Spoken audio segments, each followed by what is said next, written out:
मुझे लगता है कि अब ये आवाज तो आ ही रही होगी आपको, राइट? Yes sir. तो अब स्टार्ट कर यस सकते हैं। सर।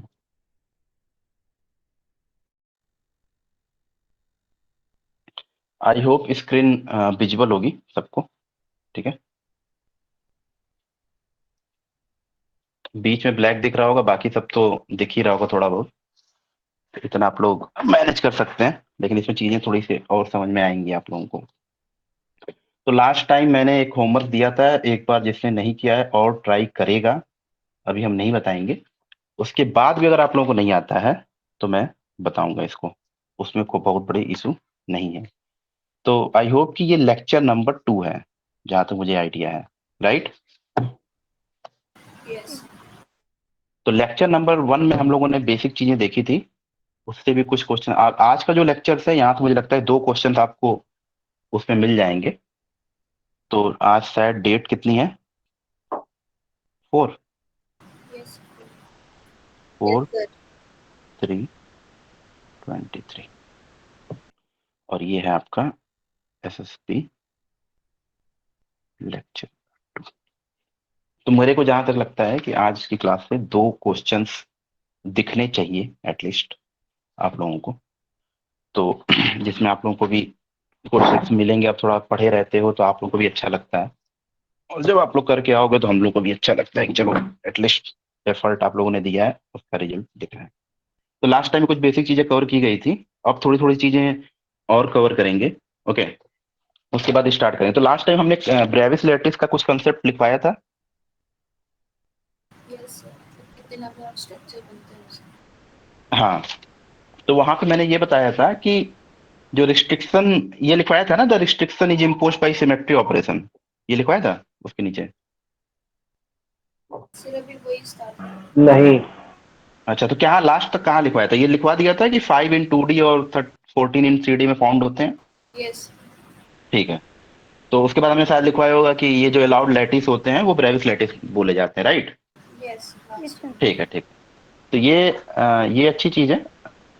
अब हम लोग क्या करते हैं, अब आगे चलते हैं, इसी के आगे लिखिएगा। एक्चुअली क्या होता है कि जितने भी ब्रेविस लैटिस होते हैं उसमें बहुत सारे के रिस्ट्रिक्शन हम इम्पोज कर सकते हैं। तो उसके नीचे लिखिए, जितने जब शायद ब्रेविस लैटिस का कंसेप्ट था तो हम भी डाल देते हैं।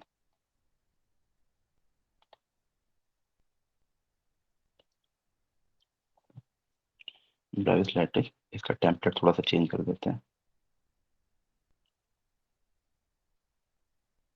ठीक है।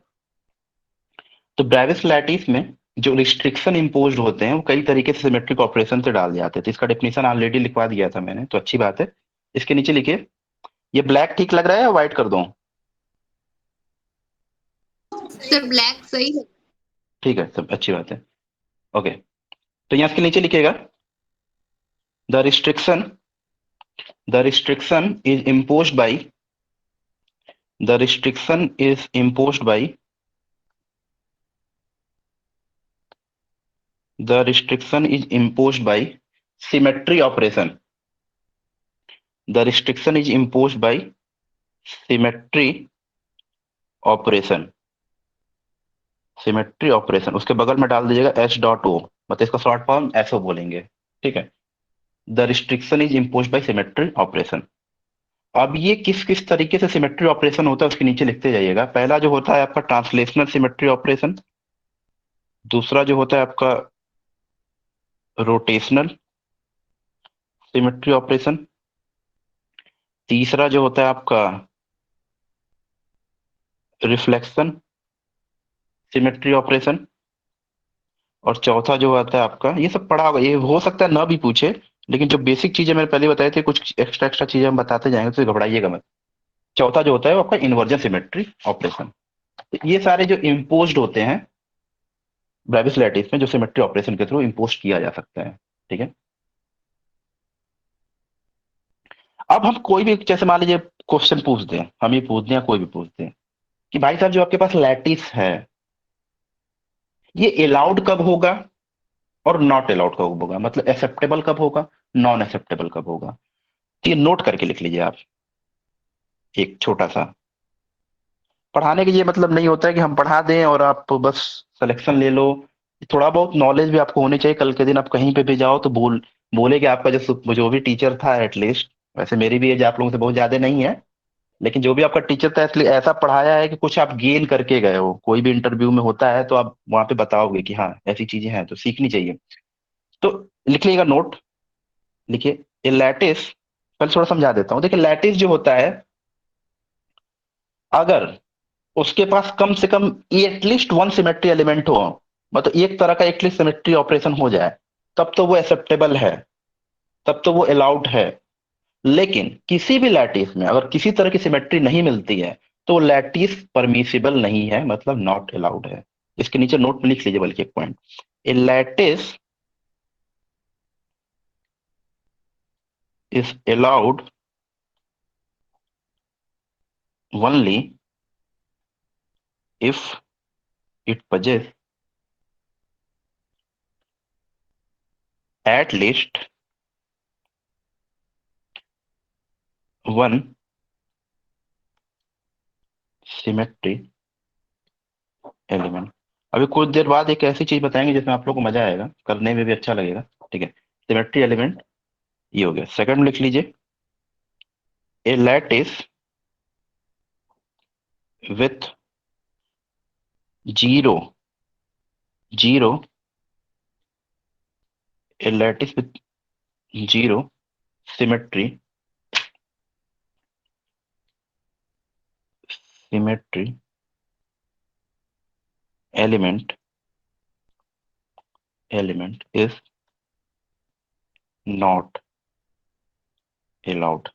मतलब कोई लैटिस है जिसके पास किसी तरह की सिमेट्री नहीं है तो वो अलाउड नहीं होगा। ठीक है।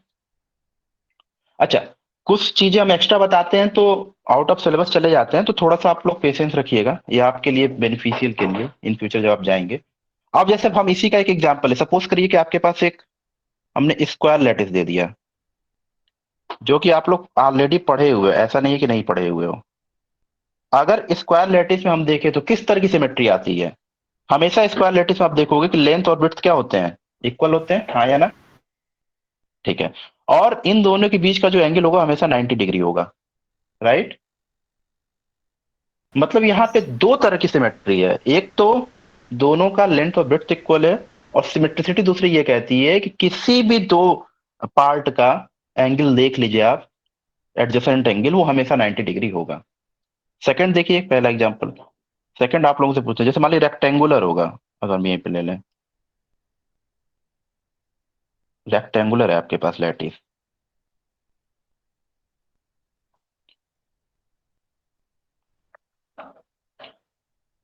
इसमें क्या सिमेट्रिसिटी होती है, anyone? Sir same side equal होते हैं, लेंथ लेंथ इक्वल होगा, ब्रेथ ब्रेथ इक्वल होगा। That means a will not equal to b, length कभी ब्रेड्थ के इक्वल नहीं हो सकता, राइट? एक एक सिमेट्री ये हो गई। लेकिन यहाँ पे भी दूसरी सिमेट्री ये कहती है कि theta will B equal to 90, हाँ या ना? यस। Yes sir. थर्ड देखिए, अब ये आप लोग बताएंगे हेक्सागोनल क्या होता है। खैर इसके पहले वाला भी आप लोगों ने ही बताया था। इसकी सिमेट्रिसिटी क्या कर दें हम?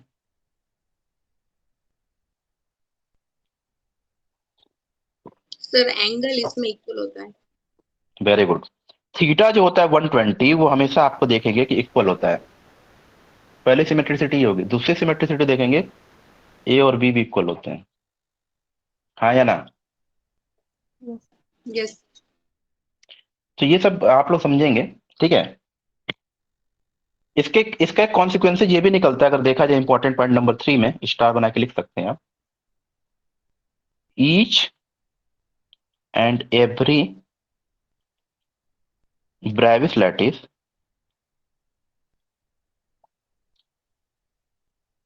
Is space lattice, but reverse is not true. यहाँ पे दो चीजें मैंने बताई, कि बोल रहे हैं कि ईच एंड एवरी लैटिस जो है आपका ब्रेविस लैटिस है, बट कह रहे हैं कि रिवर्स इज नॉट ट्रू है। What does it means space lattice? ये क्या नई चीज आ गई? और रिवर्स जो है आपका नॉट ट्रू है। तो सिंपल सा आप लोग फंडा देखोगे कि जितने भी हमने ब्रेविस लैटिस बनाए हैं वो तो स्पेस से ही थे, सिमेट्री ऑपरेशन को इम्पोज करके बनाए हैं, हाँ या ना? तो दैट मीन्स कि जितने भी ब्रेविस लैटिस हैं वो डायरेक्टली रिलेटेड है स्पेस लैटिस से। लेकिन इसका ये मतलब नहीं कि स्पेस में तो इनफाइनाइट लैटिस है, तो सारे के सारे स्पेस लैटिस कभी भी ब्रेविस लैटिस नहीं हो सकते। लेकिन सारे के सारे ब्रेविस लैटिस हमेशा क्या होंगे, बोलिए? स्पेस लैटिस होंगे। स्पेस लैटिस होंगे। Very good. आपने क्वेश्चन देखा, आपने पढ़ा भी होगा एक्चुअली, कि अगर आप देखेंगे तो 5 जो होते हैं वो 2D में मिलते हैं Bravais lattice. 5 B dot L मतलब Bravais lattice, 5 Bravais lattice in 2D and 14 Bravais lattice in 3D। ऐसा क्या रीजन है कि इतने ही मिलते हैं? किसकी वजह से इतना मिलता है ये? हाँ, वेरी गुड। ये क्यों मिलता है? Due to lattice symmetry operation, और कुछ इसका रीजन नहीं है। और यहीं से अभी एक क्वेश्चन आपको बताएंगे आएगा, due to lattice symmetry operation. जैसे आप सिमेट्री ऑपरेशन की बात कर ले, जैसे हम ऊपर लिखे थे, जैसे मान लीजिए रोटेशनल सिमेट्री ऑपरेशन दिखा दें आपको, ट्रांसलेशन वाला तो सबको पता होता है। जैसे मान लीजिए रोटेशनल सिमेट्री ऑपरेशन जो मैंने अभी बोला था, तो रोटेशनल में आप क्या करेंगे, सब साथ साथ लिखते जाना एटलीस्ट। ये मैंने क्या बना दिया, ये मैंने स्क्वायर बना दिया, राइट? हाँ या ना? या ऐसे कर देते हैं ताकि आप लोगों को और समझ में आएगा। चलिए ए, सॉरी, ए और बी, तो यहाँ पे हम क्या लिखेंगे, A will B equal, A direct equal to B, और यहाँ पे थीटा क्या है, 90 डिग्री है। तो ये मेरा क्या होगा, इनडायरेक्टली स्क्वायर बन गया मेरा। अब इसमें हम रोटेशनल सिमेट्री ऑपरेशन कैसे देखते हैं, मतलब इसको रोटेट कराते जाइए किसी भी एक डायरेक्शन, जैसे मान लीजिए हम इस डायरेक्शन से रोटेट कराते हैं, तो पहला 90 डिग्री पे सेम दिखेगा, दूसरा 180 पे सेम दिखेगा, तीसरा 270 पे सेम दिखेगा, और चौथा 360 पे सेम दिखेगा, हाँ या ना? Yes. बोलिए। Yes, sir. क्लियर है? यहाँ पे तो इजी था, तो आप लोग कहोगे कि सर तो इजी वाला बता दिए, एक और इजी वाला हम बताएंगे, टफ वाला आप लोग बताओगे। सबको समझ में आ गया होगा ये क्या है? हर बार नहीं लिखूंगा मैं, आप लोग इतना समझदार हो। जैसे मान लीजिए ए है, ये बी है, तो A is not equal to B, theta 90 degree, तो ये क्या है, एनीवन? ये Rectangular. रेक्टेंगुलर शेप है, वेरी गुड। ये आपका रेक्टेंगुलर शेप है। अब इसमें देखिए क्या क्या हम कर दें, कैसे कैसे, जैसे ये 90 डिग्री है, राइट? लेकिन जैसे ही आपको 90 डिग्री अगर आप इसको घुमाएंगे तो ये ऐसा दिखने लगेगा, मतलब सेम दिखना चाहिए, तो ये पॉसिबल नहीं है। अगर आप 90 डिग्री रोटेट कर दे तो ये पॉसिबल नहीं है। अब हम बोल रहे हैं कि आपको 180 डिग्री घुमा दीजिए, तो क्या सिमेट्रिसिटी नहीं दिखेगी? जस्ट ये मिरर इमेज देखने लगेगा। और दूसरा ऑप्शन है आपके पास 360 डिग्री का। जो बच्चे ये नहीं समझ पा रहे उसको हम क्लियर कट बता दें कि जो भी रोटेशनल सिमेट्री ऑपरेशन या जो भी सिमेट्री ऑपरेशन होता है, उसमें ये देखा जाता है कि आफ्टर सर्टेन रोटेशन या आफ्टर सर्टेन जो भी आप लेंथ कर रहे हो, उसके बाद जो आपका सिमेट्रिसिटी है वो मेंटेन है कि नहीं है, मतलब पहले जो जैसा दिखता था वैसे भी वैसा दिख रहा है कि नहीं बाद में। अब लास्ट आप लोग बताओ, सर सर्किल का एग्जाम। रेक्टेंगल को सॉरी, रोटेट कहाँ से कर रहे हैं सर? एक्सिस क्या है? एक्सिस, जैसे मान लीजिए ओरिजिन है, इसको ऐसे रोटेट करा दीजिए, कोई दिक्कत नहीं, रोटेशन तो आप किसी भी साइड से करा दो। पॉइंट दे देते हैं आपको, अब समझ में आएगा। जैसे मान लीजिए A B C D, right? अगर आप इसको 90 डिग्री रोटेट करा दे तो ये पॉइंट आ जाता सी ए बी डी, जो कि पॉसिबल नहीं, सिमेट्रिसिटी नहीं है। अगर आप इसको 180 करा दो, सी और डी यहां से ऊपर चले जाएंगे और ए और बी नीचे आ जाएगा। उस टाइम अगर आप देखोगे तो सिमेट्रिसिटी मेंटेन रहेगी। सिंपल सा एग्जांपल है, आपके पास एक नोटबुक होगा, राइट? वो एक रेक्टेंगुलर होगा, किसी के पास स्क्वायर होगा तो उससे मत करना, क्योंकि 90 डिग्री पे सिमेट्रिसिटी दिखने लगेगी। उसको 180 रोटेट करा दो, देखो पहले जैसा दिखता था अभी वैसा दिख रहा है या नहीं दिख रहा? Yes sir. तो वहां पे आप देखोगे तो ये होगा। अब देखिए सबसे अच्छा एग्जांपल यहाँ से और क्लियर आपको होगा, सर्किल का एग्जांपल लेते हैं। सर्किल सबने देखा है, इतना क्वेश्चन आप लोगों ने किया है, अब इसमें हम पूछे हैं कि भाई साहब ये सर्किल है, इस पे सिमेट्रिसिटी किस एंगल पे होगी, इसको भी हम ऐसे रोटेट करा रहे हैं। सर बताइए। ईच एंगल पे सेम ही सर होगा। इस पे तो वेरी ईच गुड, एंगल पे सिमेट्रिसिटी है। Very good. यहाँ पे क्या होगा, किसी भी एंगल पे आप घुमा के देख लो, सिमेट्रिसिटी सर्किल में हमेशा के हमेशा मेंटेन रहती है। तो यहाँ पे आप लिखोगे एट एवरी एंगल। इसमें आप बता ही नहीं सकते कि किस एंगल पे ये होगा, मतलब कि सारे के सारे एंगल पे ये मेंटेन रहता है। ये तो आप लोगों ने समझ लिया। इसके बाद अगर देखिए, ये तो बेसिक चीजें थी। इसके बाद अगर आप लोगों ने पढ़ा होगा तो एक रिफ्लेक्शन सिमेट्री ऑपरेशन होता है। Reflection symmetry operation, right. Reflection symmetry operation क्या कहता है, अगर आपके पास कोई प्लेन हो या कोई लाइन हो, ठीक है, वो क्या करे, किसी भी पार्ट को आइडेंटिकल डिवाइड कर दे। सबसे अच्छा इसका एग्जांपल है, अगर नहीं समझ पा रहे हो तो, मतलब आइडेंटिकल डिवाइड करने का मतलब है कि वो मिरर इमेज दे दे, ठीक है। तो रिफ्लेक्शन सिमेट्री ऑपरेशन, हाँ, रिफ्लेक्शन सिमेट्री ऑपरेशन में कहता है, जब सपोज कर लीजिए आपके पास कुछ इस तरह का एक प्लेन है, यहाँ पे कोई ए पॉइंट रखा गया है और यहीं पे हम एक मिरर लगा दिए। तो इस साइड भी क्या दिखेगा, जब उसके सामने खड़े हो गए आप, जैसे ए पॉइंट आप अपने आप को समझो, तो जब आप मिरर में देखने जाते हो तो अपना चेहरा दिखता है, हाँ या ना। हम्म, तो ये एक तरह का सिमेट्री ऑपरेशन हो गया। दूसरी चीज आपको हम दिखाते हैं अभी। जैसे मान लीजिए आपके पास,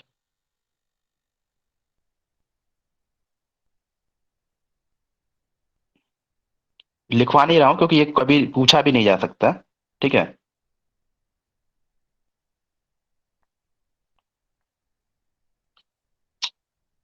एक मिनट।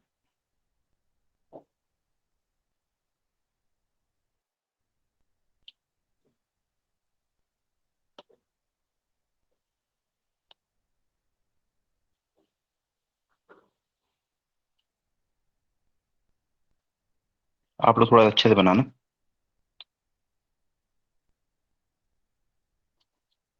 थोड़ा सा टेढ़ा बन गया हमसे, लेकिन हम इसे मैनेज कर लेंगे।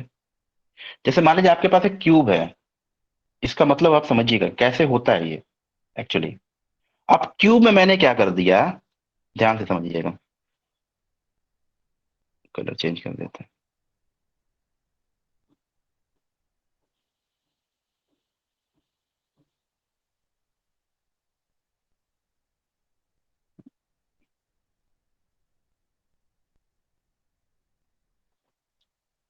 क्यों, मैंने बीच से एक पार्ट इसका कट कर दिया और इसको डिवाइड कर दिया ऐसे। अब एक बात बताओ, इधर वाले पार्ट को हम वन मान रहे हैं, इधर वाले पार्ट को टू मान रहे हैं। अगर क्यूब रहेगा उसके बीच के इस तरह का पार्ट कर देंगे तो वन और टू आइडेंटिकल हुए या नहीं हुए। Yes sir. बस आइडेंटिकल। तो ये होता है एक रिफ्लेक्शन सिमेट्री। अब देखिए, जैसे मान लीजिए हम तीसरा पॉइंट ये आपसे कह दें कि हमने आपको एक फिर से एक मिरर दिया, सपोज करो, सपोज करने वाली चीज है क्योंकि आप लोग भी कहोगे कि ये सर पॉसिबल तो है नहीं। यहाँ पे पॉइंट पी रखा और यहाँ पे क्यू बन रहा है, तो क्या ये रिफ्लेक्शन सिमेट्री है? Yes sir. है। No sir, not identical. किसने बोला था? अरे बताओ, इसमें बेइज्जती वाली बात नहीं है, समझाएंगे ना फिर अगर आप। सर दोनों ये तो अलग है अलग। ना रिफ्लेक्शन सिमेट्री। नहीं, कैसे है, यहाँ पे पी है और यहाँ पे क्यू है, कैसे रिफ्लेक्शन सिमेट्री बताइए। हमें आइडेंटिकल दिखना चाहिए ना, सेम दिखना चाहिए ना। ये तो मैंने बोल दिया, एक सिचुएशन है आपके पास। अच्छा अगर ठीक है। यहाँ पे भी पी रहता तब तो रिफ्लेक्शन सिमेट्रिसिटी रहती है आपके पास, हाँ या ना बताइए। आप जैसे आपको, हाँ, चलिए आप ऐसे नहीं समझ में आया, दूसरा हम ऐसे समझाते हैं। जैसे ये नहीं है, नो रिफ्लेक्शन सिमेट्री। अब देखिए, जैसे आपको एक और समझा रहे हैं।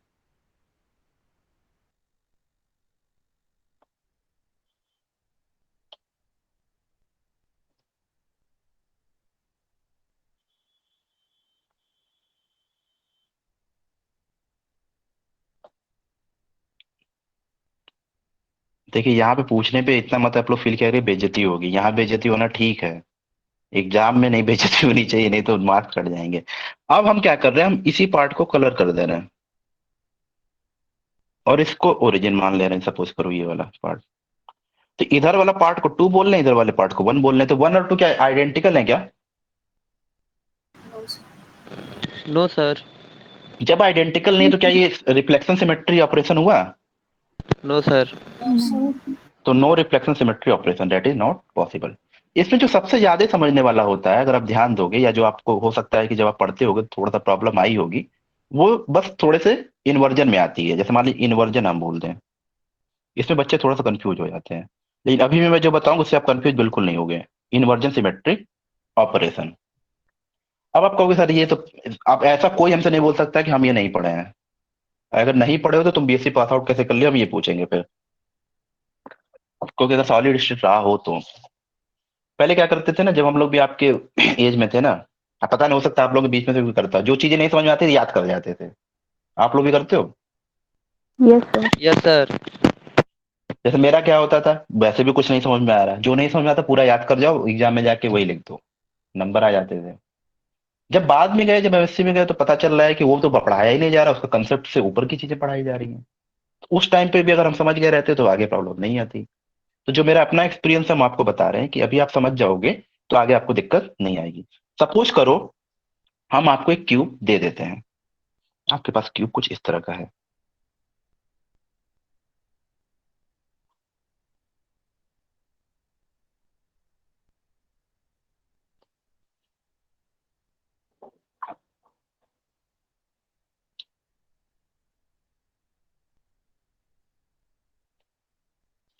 अब इस क्यूब में हम क्या कर देते हैं, नाम लिख देते हैं। जैसे हम एक एक लैटिस बैठा के सपोज करिए, ताकि आपको और क्लियर समझ में आए।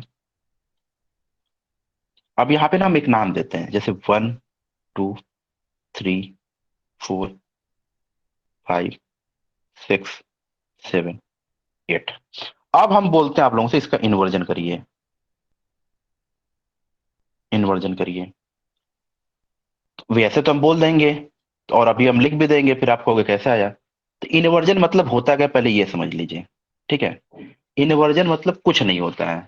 जैसे सपोज करिए हम एक पॉइंट को मिलाते हैं, जैसे मान लीजिए ये इसका सेंटर रहा होगा, ठीक है? सेंटर से इस लैटिस की जो डिस्टेंस है आर मानो, ओके? तो पहला पॉइंट 1 था, तो 1 से हम आपको समझाते हैं, 1 पॉइंट से इस लैटिस की डिस्टेंस है आर। यहाँ से ये सेंटर था आपका, इसको ओ समझ लीजिए, इसकी डिस्टेंस है आर। होता क्या है, इन्वर्जन का मतलब है कि जहां से जिस लैटिस के डिस्टेंस आप देख रहे हो ओरिजिन से, उसी लैटिस को उसी डायरेक्शन में, अपोजिट डायरेक्शन में उतने डिस्टेंस पे जाके बैठा दो। मतलब अगर ये डिस्टेंस आर है, इतना ही लैटिस के डिस्टेंस पे अपोजिट डायरेक्शन, अपोजिट डायरेक्शन का क्या होगा, माइनस आर। हाँ या ना? Yes, sir. तो यहां से एक लैटिस को आपने उठाया और यहाँ लाके पटक दिया उतनी डिस्टेंस पे, नेगेटिव डायरेक्शन में। तो आर को आप चेंज कर दिए माइनस आर में। तो अगर आप ध्यान से देखोगे, तो अगर हम इसको उठा के रखेंगे तो 1 किसके साथ जाके मिलेगा, किस पॉइंट के साथ? 7। 6 7 8 में से किस पॉइंट के साथ मिलेगा? और किसी को भी अभी डाउट है तो बता दो, फिर से समझाएंगे, ताकि अभी हम बनाएंगे तो कोई कंफ्यूजन ना हो। अगर हम इसको उठाएं सर यहां आप से, नहीं आ रिपीट रहा है? करिए प्लीज। हाँ बिल्कुल बिल्कुल रिपीट करते हैं। देखिए, कुछ नेटवर्क एरर हो गई थी। कोई बात नहीं, कोई बात नहीं। तो इन्वर्जन का आप मतलब समझिए। देखिए यहाँ पे तो आई होप कि यहाँ पे आपने समझा होगा कि जो 1 2 3 4 मैंने सारे 8 तक लिखे हैं, वहां पे हमने ईच पॉइंट पे एक लैटिस बैठाया था, ठीक है? और उसके बाद हम इन्वर्जन करना चाह रहे हैं, तो हमने क्या लिया, एक यहाँ पे एक ओरिजिन लिया। ओरिजिन से 1 पॉइंट पे जो लैटिस बैठा हुआ है उसकी डिस्टेंस मैंने आर मान ली, और जो कि मैंने यहाँ पे आपको शो किया है, ये वाली चीज। इन्वर्जन का मतलब क्या होता है कि जो लैटिस ओरिजिन से जितने पॉइंट पे है, उसी डायरेक्शन, मतलब अपोजिट डायरेक्शन में उतने डिस्टेंस पे उस लैटिस को बैठा दो। अगर आर डिस्टेंस इधर है तो इधर निगेटिव आर होगा। इतने डायरेक्शन, ये पॉइंट ये है, तो यहाँ पे हम इस लैटिस को ले आए और यहाँ आके बैठा दिए। इस फिगर के हिसाब से अगर आप देखोगे तो 1 जो घूम घाम के आएगा वो 7 पे आके रुकेगा। तो 1 विल रिप्लेस बाई 7, पहला पॉइंट। दूसरा आप फिर कैसे समझोगे कि सर ये वाला तो चलिए ठीक है, आपने समझा दिया। दूसरा हम कैसे समझे? दूसरा आप इससे समझ सकती हो कि 2 विल बी रिप्लेस बाई 8, तो इसको हम इसलिए नहीं बता रहे कि आपको ऐसे ऐसे लगेगा कि सर वही समझा दे रहे हैं। अब हम आपको सिंपल सा फंडा समझाते हैं कि वन जो होगा वो किससे रिप्लेस होगा। सॉरी, वन तो हो गया ना, और कौन सा बता दें आपको? पांच, फाइव बता देते हैं आप। फाइव किससे रिप्लेस होगा, तब जाके आपको समझ में आएगा। ये देखिए,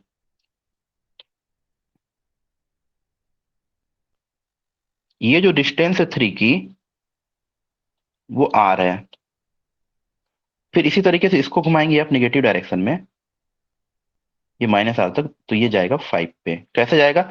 आप ना अपना घर को एक थोड़ी देर के लिए क्यूब समझ लो, ठीक है? जैसे जैसे मैंने लिखा है वैसे वैसे पॉइंट को समझ लो, और उसके सेंटर पे आप देखो कि जो हम बता रहे हैं, ऊपर वाले पॉइंट को वन टू थ्री फोर समझो चारों कॉर्नर को, और नीचे चारों कॉर्नर को जैसे जैसे मैंने लिखा वैसे वैसे समझ लो। अब बीच में आप खड़े हो जाओ, अब देखो कि वन सेवन से रिप्लेस हो रहा है या नहीं हो रहा है। तो अगर हम इसका इन्वर्जन करेंगे तो देखिए, आप ही लोगों से पूछेंगे, बताते रहिएगा।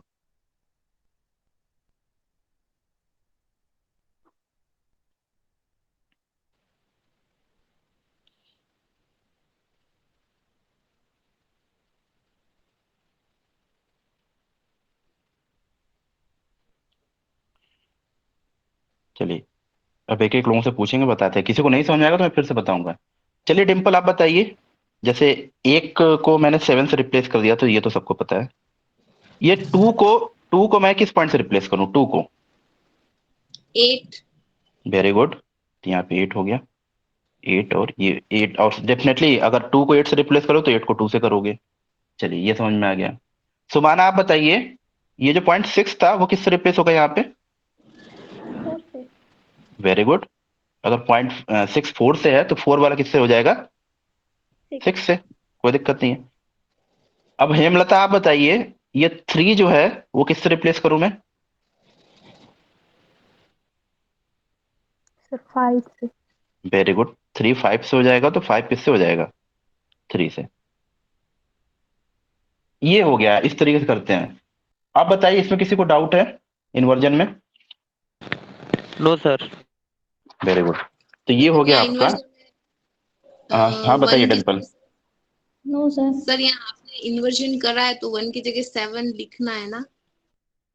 हाँ तो वन, अरे सॉरी सॉरी ठीक है, देखो, पूछा भी मैंने वही लिख दिया। ये सेवन हो जाएगा और ये वन हो जाएगा। अब ठीक है।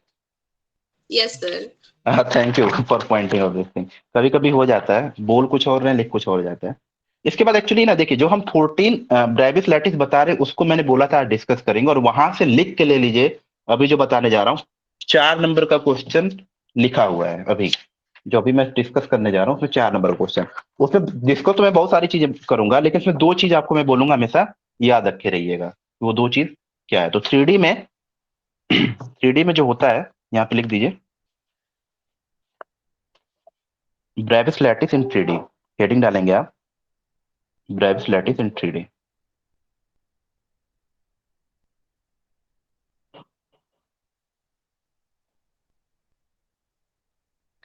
थ्री डी में जो ब्रेविस लैटिस है, क्योंकि यहाँ से मुझे जो लगता है कि 100% क्वेश्चन आएंगे, और आप लोगों ने देखा भी होगा। तो यहाँ पे एक टेबल बनवाते हैं, कुछ भी याद करने की जरूरत नहीं है। आप देखोगे कि सारी चीजें अपने आप आपके सामने हैं, और क्लियर कट है, उसमें कोई इशू है ही नहीं। टेबल को ना आप लोग थोड़ा सा उसमें बनाइएगा, हॉरिजेंटल में नहीं, नहीं क्या, लैंडस्केप बनाइएगा। वर्टिकल नहीं, हॉरिजेंटल, हाँ, तो क्लियर होगा। यहाँ पे आप लिखेंगे सीरियल नंबर, वैसे इसकी लिखने की जरूरत है नहीं, लेकिन फिर भी यहाँ पे जो आपके लैटिस होंगे वो लिखा जाएगा। यहाँ आपके जो लैटिस का जो क्लास होगा, ठीक है, जो भी ब्रेविस लैटिस है वो लिख देंगे। जैसे लैटिस क्लास को हम क्रिस्टल सिस्टम भी बोल सकते हैं, क्योंकि हमने क्रिस्टल बता दिया है। तो ये क्रिस्टल लिख लीजिए, क्रिस्टल क्लास। ओके, इसके बाद हम देखेंगे लैटिस पैरामीटर्स को देखेंगे, तो उसके लिए थोड़ा सा एक साथ दोनों बता देंगे। हम्म, यहाँ पे लिखे लैटिस पैरामीटर,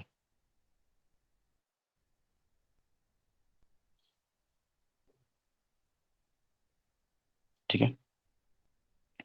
और लैटिस के जो टाइप्स होते हैं उसमें 3 पार्ट में हम डिवाइड करेंगे, ठीक है। लैटिस टाइप भी आप यहाँ लिख सकते हैं। सारे ब्रेविस चल रहा है तो बार बार ब्रेविस नहीं लिख रहे हैं, हम लैटिस टाइप लिख देते हैं। जो सब पार्ट होता है इसका, जिसमें सिंपल, बॉडी सेंटर्ड, ये सारी चीजें होती है, जो कि नहीं पूछा जाएगा लेकिन हम डिस्कस करेंगे, पढ़ा रहे हैं तो। सिंबल, लैटिस का जो सिंबल है वो लिख सकते हैं, और एक दो एग्जाम्पल भी हम आपको देते चलेंगे जिससे आपको दिक्कत ना हो। इतनी चीजें आप अभी बना लीजिए, और इसमें इंपॉर्टेंट है बस एक चीज जो मैं आपको अभी बताने वाला हूँ।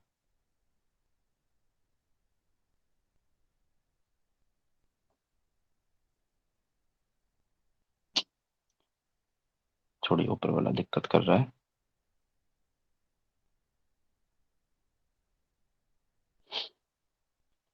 हटाते हैं। चलिए सीरियल सीरियल नंबर 1 पे देखते हैं। सबसे पहले आपको एक वर्ड याद कर लेना, शायद मैक्सिमम लोगों ने याद भी किया होगा। CTOTHM। ये किसी ने सब जानते हो इसको? C2OR ने आपने याद किया होगा, हम CTOT से चलते हैं क्योंकि रोम्बोहेड्रल और ट्राइगोनल लगभग लगभग मतलब दोनों सेम चीजें हैं।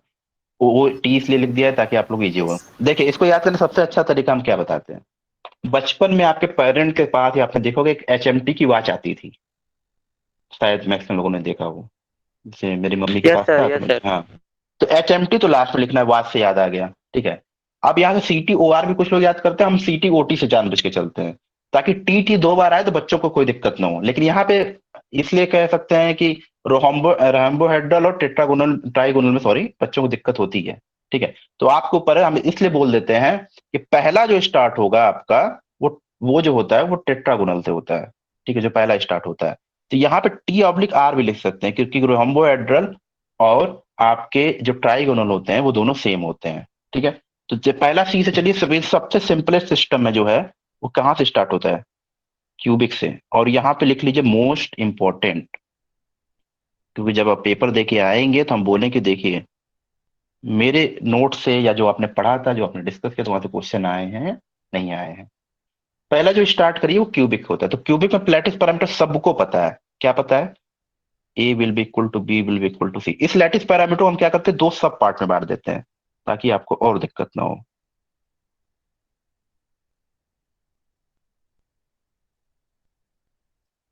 इसमें क्या होता है, A will B equal to B will B equal to C।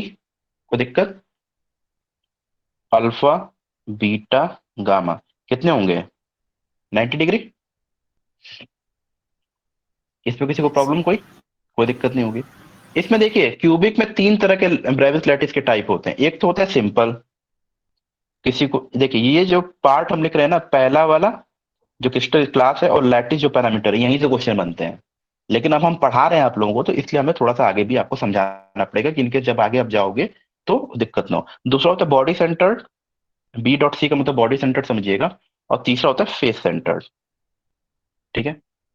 तो जो सिंपल ब्रेविस लैटिस होती है उसको लैटिस सिंबल से हम लोग डिनोट करते हैं, जिसको जनरली P से डिनोट किया जाता है, बॉडी सेंटर्ड को I से, और फेस सेंटर्ड को F से। अगर किसी को और कोई नोटेशन आता है तो वो भी बता दीजिए, वो भी हम डिस्कस कर दें अभी। तो किसी को ऐसा लगता है कि नहीं कि सर कोई और नोटेशन होता है, मैंने तो यही पढ़ा है, और किसी ने कोई पढ़ा है? एक बीच में बस बेस सेंटर्ड आएगा, उसको सी से हम लोग डिनोट करते हैं, वो भी हम बता देंगे। लेकिन आपको बस क्रिस्टल का जो क्लास है वो, और जो उसके लैटिस पैरामीटर है वो ही याद करने हैं, और वो भी अभी समझा देंगे अभी जब लिख लेंगे सारा। 1 मिनट का काम है, वही पूछे जाएंगे। एग्जाम्पल देखिए, एग्जाम्पल जनरली पूछा नहीं जाता है। अगर सिंपल का देखेंगे तो कॉपर है, बॉडी सेंटर्ड का देखेंगे तो आपको सोडियम है या NaCl भी दिया जाता है, और फेस सेंटर्ड का देखेंगे तो सीजियम क्लोराइड। ये एग्जाम्पल है, इसको कॉपर सही से लिख लीजिएगा।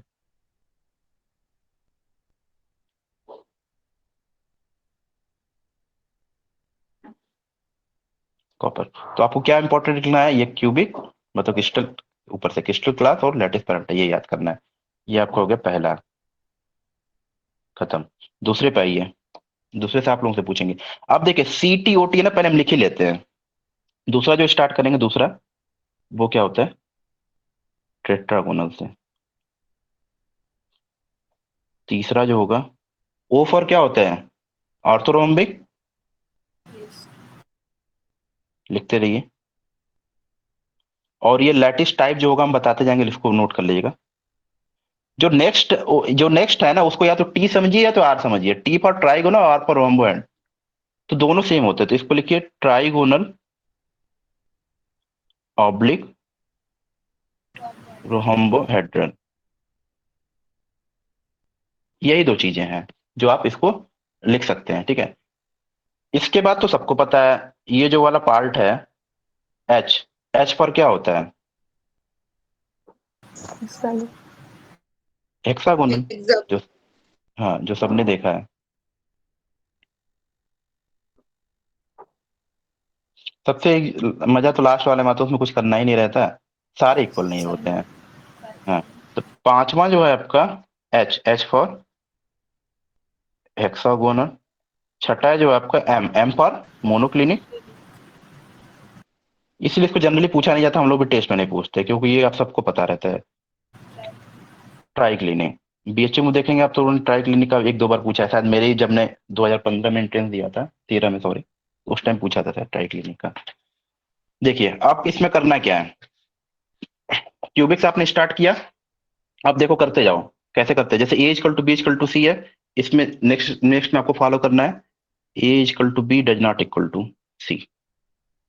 आप मिलाते जाओगे ना तो मिलता जाएगा। अब पहले तीनों इक्वल थे, अब एक को इक्वल नहीं रहेगा, दूसरे वाले में तीनों इक्वल नहीं रहेंगे। फिर से स्टार्ट करेंगे, ट्राइगोनल रोम्बोइडल में आएंगे तो फिर से रिपीट कर दीजिए ऊपर वाले से, A equal to B equal to C. Hexagonal में जैसे ही आएंगे A equal to B does not equal to C, और मोनोक्लिक में जैसे ही आएंगे A does not equal to B does not equal to C. अब देखो तीन तीन के पेयर में देखो सिमेट्री फॉलो कर रही है कि नहीं, ध्यान से देखो।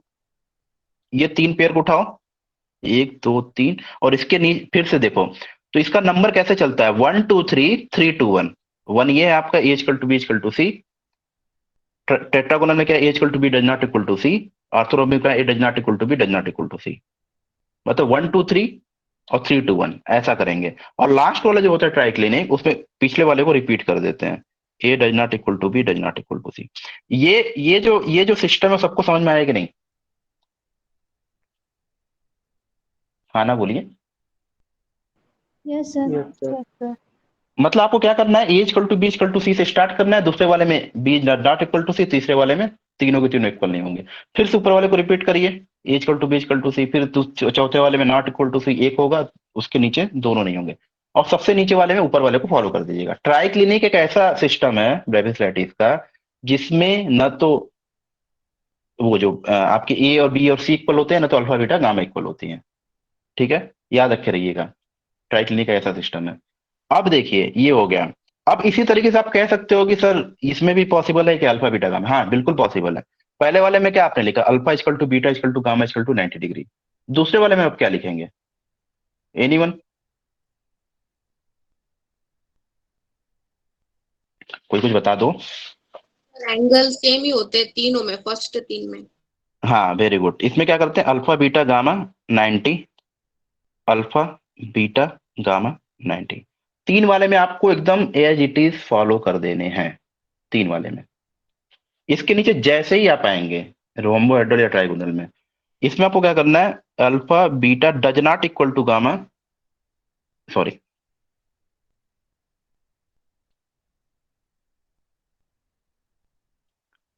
Alpha is equal to beta is equal to gamma does not equal to 90 कर देना है। हेक्सागोनल एक ऐसा सिस्टम है जिसको सभी लोगों को याद होता है, इसमें जो गामा की वैल्यू होती है 120 डिग्री होती है। ये तो किसी तरीके से क्वेश्चन घुमा के भी पूछे, जैसे ही 120 आपने देखा, आप बोलोगे कि ये हेक्सागोनल है, बाकी कुछ देखो ही मत। दैट मीन्स यहाँ पे हेक्सागोनल में आप देखोगे तो अल्फा बीटा क्या होते हैं, 90, और गामा क्या होता है, 120। ये तो ऐसे आपको समझ में आ जाएगा। अब मोनोक्लिनिक में क्या होता है, A does not equal to B does not equal to C. इसमें क्या होता है, अल्फा और बीटा क्या होते हैं, 90, पर ये क्या होते हैं, गामा के इक्वल नहीं होते हैं। 90 जो होता है वो गामा इक्वल नहीं होता है। और सबसे लास्ट वाले में आप देखोगे तो alpha is not equal to beta is not equal to gamma is not equal to 90। इसमें किसी को डाउट है तो अभी पूछ लो, ठीक है? क्योंकि इसी में से ये जो लैटिस टाइप ये नहीं पूछेगा, मेनली ये पूछेगा। समझ में आया सबको? Yes sir. ठीक है, अब लैटिस टाइप फटाफट लिखते जाओ, मैं बोलता जा रहा हूँ। ठीक है, लिख नहीं रहा हूं मैं, आप लोग लिखते रहो। जो दूसरा टेट्रागोनल में है ना, इसमें दो तरह की सिमेट्रिसिटी मिलती है। एक मिलेगा आपको सिंपल, एक दूसरा होगा बॉडी सेंटर्ड। एक सिंपल, बीसी का मतलब बॉडी सेंटर्ड है। सिंपल को क्या आप लिखोगे? पी, और उसको क्या लिखो बॉडी सेंटर्ड को? आई। इसका एग्जांपल लिख लो। टीन ऑक्साइड इसका अच्छा एग्जांपल है। टाइटेनियम भी होता है, लेड भी होता है। एक एक एग्जांपल होता है, याद रखे रहो। आर्थोरोम्बिक में तीन तरह, चार आर्थो आर्थो है ना, चार तरह की सिमेट्रिसिटी से मिलती है। एक आपको मिलेगा सिंपल, एक बॉडी सेंटर्ड, एक फेस सेंटर्ड, और चौथा जो होता है, याद रखे रहना, बेस सेंटर्ड भी इसमें मिलता है। बेस सेंटर्ड, बेस सेंटर्ड है, ये बॉडी सेंटर्ड नहीं है, बेस सेंटर्ड है। सिंपल को आप पी लिखेंगे, बॉडी सेंटर को आई, फेस सेंटर को एफ, और जो बेस सेंटर्ड होता है उसको लिखते हैं सी। और इसका इसका कोई एग्जांपल किसी को याद? उसको मैं फार्मूला ना बता रहा है, सीमेंट होता है। हाँ,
कुछ गलती है क्या इसमें?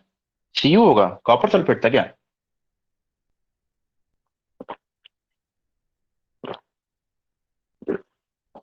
गलती है तो बताओ, फिर बुक खोलें हम।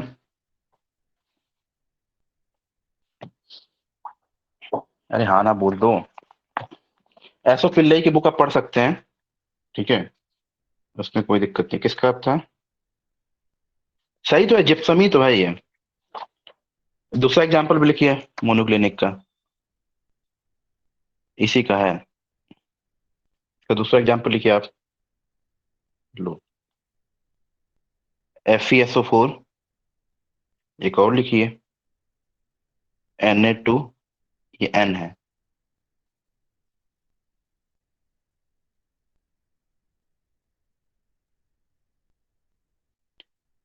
Na2SO4। ये किसके किसके एग्जाम्पल है? आपके मोनोक्लिनिक के हैं, ठीक है। इसको जिप्सम बोलते हैं, जिप्सम। एस भी एंटीमनी है क्या? हाँ, एस भी एंटीमनी है, गलती से लेट बोल दिया था मैंने। ये जिप्सम बोलते हैं इसको, इसको जो बोलते हैं आपको, जिप्सम, ठीक है। और किसी का कम एग्जाम्पल है बताओ, उसका भी दे दें। किसी ने कॉपर सल्फेट बोला था ना, कॉपर सल्फेट देखो ट्राई क्लिनिक में आता है। यहाँ पे देखो, इसका एग्जाम्पल लिख सकते हो। जिसने पूछा था मैं नहीं बता, कंफ्यूज मत होना। इसका होता है CuSO4 × 5H2, ठीक है। ये इसका भी एग्जाम्पल है, आप इसको देख सकते हो। इसके बाद जो मुझे मिलर इंडिसेस डायरेक्ट आपके टॉपिक में दिया हुआ है, उसके पहले क्या मैं आप लोगों को थोड़ा सा लाइन इंडिसेस बता दूं क्या? क्योंकि मेरे हिसाब से कि डायरेक्ट मिलर इंडिसेस से जानने से पहले थोड़ा सा आपको प्लेन के बारे में जानना चाहिए, थोड़ा सा लाइन इंडिसेस के बारे में जानना चाहिए, तब जाके आप काफी अच्छा कर पाओगे इसमें। तो लाइन इंडिसेस बता दिया जाए आप लोगों को, या डायरेक्ट मिलर इंडिसेस चलूं? Sir line indices. तो लाइन इंडिसेस भी पढ़ते रहिए। जहां पे आपको ये दिखे कि मैं थोड़ा सा ज्यादा पढ़ा रहा हूँ टॉपिक, तो आप बता सकते हो कि ये टेंशन आप लोगों ने।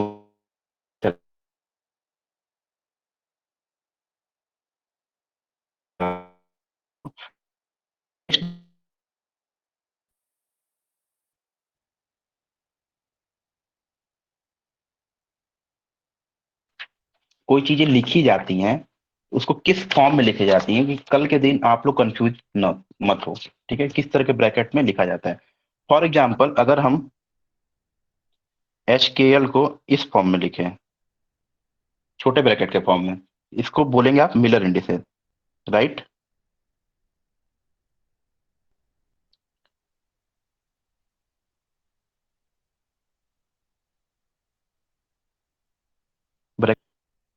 कभी भी मिलर इंडिसेस के बीच में कॉमा नहीं आता, याद रखिएगा, सबसे बड़ा इंपॉर्टेंट। अगर हम यहीं पे ऐसे लिख दें H, K, L, तो ये मिलर इंडिसेस नहीं हुआ, ये पोजीशन कोऑर्डिनेट हो जाते हैं, जो कि जनरली बच्चे गलती करते करते हैं, हमने भी बहुत किया हुआ है। ये गलती आप लोग मत कीजिएगा। अगर इसी चीज को हम स्मॉल ब्रैकेट में लिख दें HKL, तो ये जो मिलर इंडिसेज है ना, ये फैमिली ऑफ प्लेन को रिप्रेजेंट करता है, represent a family of plane. क्या होता है फैमिली ऑफ प्लेन, अभी थोड़ी देर में बताते हैं। और फाइनली अगर हम बड़ा ब्रैकेट डाल दें, लो, HKL, ये किसको रिप्रेजेंट करेगा? एनीवन? Line indices. हाँ, ये बढ़ेगा आपका लाइन इंडिसेस को। और सम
जेड में जब भी बनाऊंगा ना तो बीच में से क्रॉस कर दूंगा, तो आप लोग समझ जाना। और टू बनाता हूँ तो क्रॉस नहीं करता। अब आपको पता ही है कि इसके ऊपर हम क्या रख देंगे, सबके ऊपर एक एक लैटिस पॉइंट। एक 4 नंबर का काम हो गया, दूसरे 4 नंबर का काम होने वाला है आपका। थोड़ा सा पेशेंस रखिए। और हाँ, हम मोस्ट प्रोबेबली, याद रखिएगा, 10 के बाद, 10 को शायद फ्राइडे है, तो उसके बाद हम नहीं रहेंगे, आउट ऑफ स्टेशन रहेंगे। तो ट्राई करिएगा कि फिर भी अगर हमें पॉसिबल हुआ तो मैं ट्राई करूंगा कि लेक्चर अपलोड करने का। लेकिन अगर नहीं पॉसिबल होता तो आप लोग ट्राई करिएगा लाइव क्लासेस अटेंड करने का। अगर कोई भी इशू आया, अगर मैं लैपटॉप नहीं ले जा पाया या कोई भी इंटरनेट इशू हुआ वहां पे, तो 16 के बाद ही आप लोगों की क्लास जो भी होगी, जितने भी दिन क्लास चलेगी, वो अपलोड हो पाएगी। तो ट्राई करिएगा कि ऐसी सिचुएशन ना आए। अब सपोज करिए ये हो गया आपका 0 0 0, ये पोजीशन कोऑर्डिनेट है, तो कॉमा हमें लगाना ही पड़ेगा। ओके, करते कैसे हैं इसका मतलब समझिए। पहले पहले कोऑर्डिनेट लिख दे ताकि आप लोग को अच्छा। ये वाला कोऑर्डिनेट कितना हो जाएगा? 0 1 0। Yes sir. कोऑर्डिनेट में लिखता जाना, किसी को दिक्कत होगा तो बताते जाना।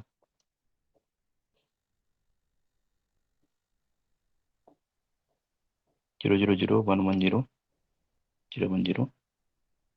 ये क्या हो जाएगा आपका? 1 0 जीरो 1। जीरो ये आपका हो जाएगा 1 0। नहीं नहीं, 0 0 1 हुआ ना? गड़बड़ हो रहा है क्या? अरे एक्स और जेड में ही है ना, तो X 1 0 1। अच्छा, इसका बताया था क्या जिसने बोला है? 1 0 1 इसका ना?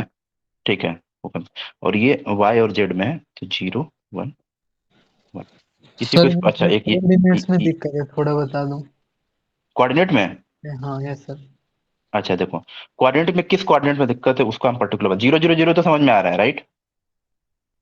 Yes sir. ये 1 0 0 समझ में आ रहा है या नहीं? देखिए, ये केवल एक्स एक्सिस पे पॉइंट है ना, राइट? ओरिजिन आपका यहाँ पे है और पॉइंट एक्स एक्सिस पे, तो डिस्टेंस जो चला है वो 1 यूनिट चला है एक्स एक्सिस पे। ठीक है, तो एक्स का तो 1 हो गया, और यहाँ पे ना वाई है ना जेड है, दोनों के दोनों, क्योंकि एक्स एक्सिस पे है, तो दोनों के दोनों यहाँ पे क्या हो गए? 0 हो गए। ये क्लियर हुआ आपका?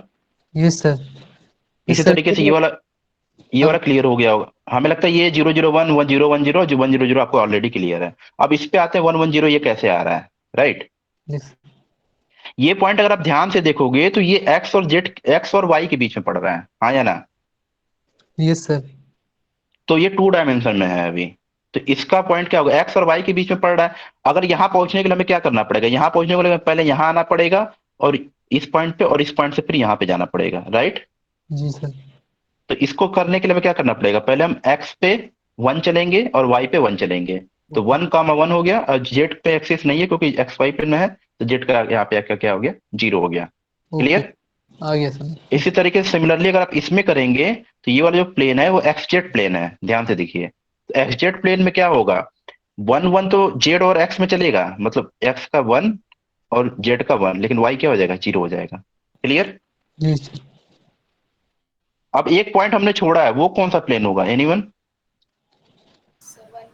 1 1 1। तो ये जो प्लेन होगा आपका 1 1 1। तो आप तब ये समझ में आया ये क्यों 1 1 1 हो गया? ये आपको समझ में आया जी सर। क्या?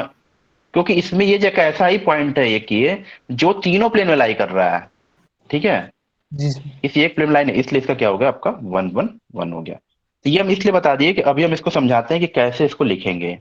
तो इसको कहने के पहले हम तो 1 1 1 कर दिए, लेकिन हम बताए नहीं कि क्यों 1 1 कर रहे हैं, तो एक लाइन लिखना चाहिए था। ये भी कंफ्यूजन है बच्चों को। लिखिए, लेटस एज्यूम, या लेटस कंसीडर लिखिए। Let's consider,